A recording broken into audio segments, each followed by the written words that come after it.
Angie, and you're watching Dante's Vaccination.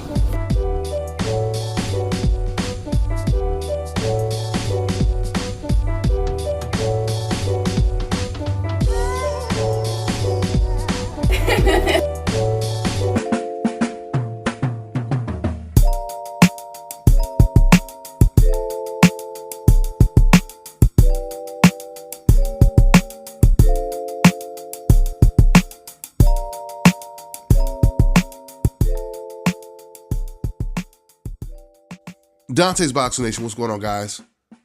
Man, I just told you guys in my last video that if we get David Benavidez versus Charlo this year, Canelo Alvarez's stock will go down. And of course, some Canelo Alvarez fans said, that's BS, man. There's no way his stock is going to go down. Well, guys, it turns out Canelo's stock has already went down because it's just been reported that Errol Spence is currently the biggest draw in the sport of boxing today. Canelo Alvarez is officially no longer the biggest star in boxing because the pay-per-view live gate numbers for the Spence-Garcia fight and the Canelo versus Smith fight just came in. And as you guys can see on the screen right here, Errol Spence, he topped Canelo Alvarez with the total live gate and tickets sold. The image on the bottom is obviously Canelo Alvarez's numbers that he did for the Smith fight. Now, what's really interesting about this news, guys, is this was reported by BoxingScene.com. For those of you guys who don't know, that website is extremely pro-Canelo. And once again, they're the ones that reported these numbers. The person who wrote this article, Jake Donovan, he starts the article off saying Errol Spence continues to prove to be the hottest ticket in town. So guys, this is the reason why the Canelo versus Smith pay-per-view buys has gone missing. This is the reason why it's going to be hard to find those numbers because they're buried somewhere. You guys have to remember, both of these fights, Spence Garcia, Canelo Smith, both of these fights were in Texas, one of the states that's known for allowing the biggest crowd of fans to attend a fight. And many more people bought tickets to watch Errol Spence fight Danny Garcia. So if Errol Spence, he beat Canelo Alvarez when it comes to the live gate, there's no doubt he did better pay-per-view buys than Canelo Alvarez did.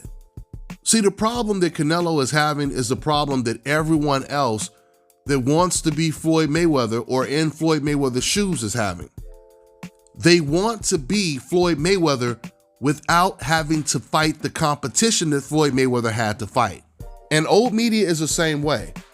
Old media, they are desperately trying to put someone in Floyd Mayweather's position, but they just don't want the product to come in Floyd Mayweather's color. It's just like you love those new Sony headphones, but you want them to come in a particular color, right? This is how it works in boxing. It's crazy when you think about it, because all of the old media members, all of the decafs that are trying to protect fighters like Canelo Alvarez or even a Teofimo Lopez, and the list goes on, you're not helping them, you're actually hurting their brand. And looking at the numbers decline when it comes to Canelo is actual proof of that. I can tell you right now, guys, if Canelo would have fought Jamal Charlo, and he would have fought Demetrius Andrade, those fights would have generated ridiculous numbers. For a fact, they would have. But when it comes to Canelo, at what price?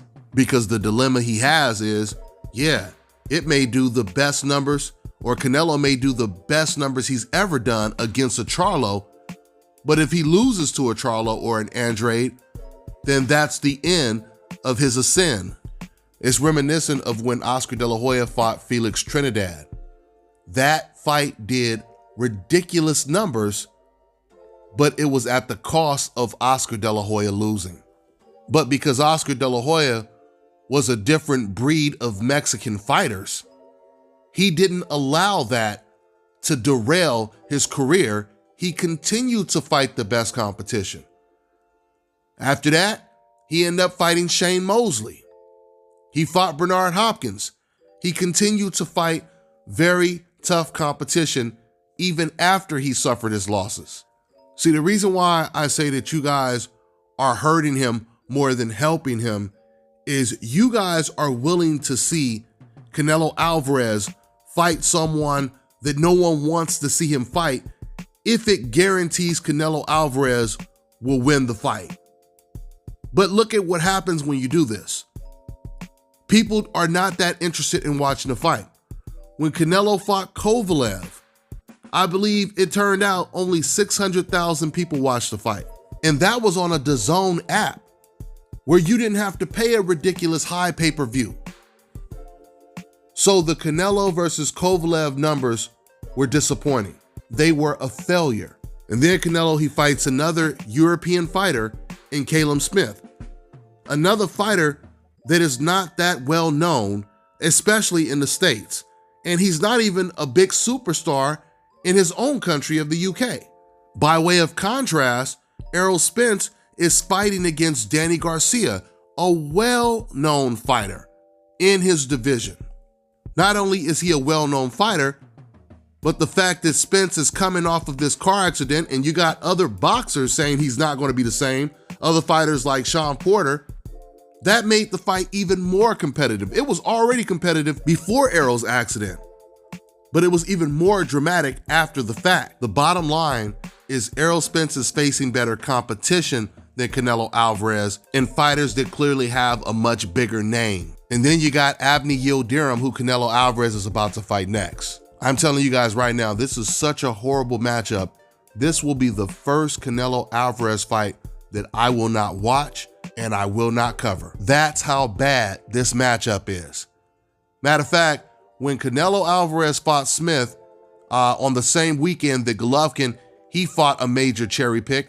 Some guy named Kamil Sesmeta with like 3 or 5 knockouts. Guys, to this day, I still haven't watched that fight. I told you guys the week of both of those fights that I will not be watching the Golovkin fight. I won't be covering it. I'll only be watching the Canelo versus Smith fight. And here I am now, the very next fight, Canelo's very next fight. Now I'm saying the same thing about Canelo because now he's fighting his Sesmeta Kamil basically. Now, by way of contrast, Errol Spence is supposed to be fighting Ugas next.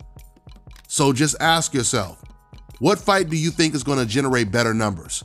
Errol Spence versus Ugas or Canelo versus Yildirim? It's a no-brainer. And then after Canelo gets past Yildirim, he's supposed to fight Billy Joe Saunders in May, even though the contracts are still not signed yet, but that's the plan right now. Now, if he fights Billy Joe Saunders, this is the reason why I told you guys going back to my Charlo versus Benavidez fight, I told you guys, this is why I think they should make that fight in May. I told you Benavidez already has a fight scheduled for March against Ellis. But I think that they should go ahead and pay Ellis some step-aside money. Instead of Benavidez fighting in March, fight Charlo in May. Just imagine, guys, if the two fighters that Canelo Alvarez is avoiding to fight, they basically fight each other and go head-to-head with Canelo's card, what fight do you think fans are going to watch? Canelo versus BJ Saunders? I mean, if they could only pay for one fight, is it going to be Canelo versus BJ or Benavidez versus Charlo?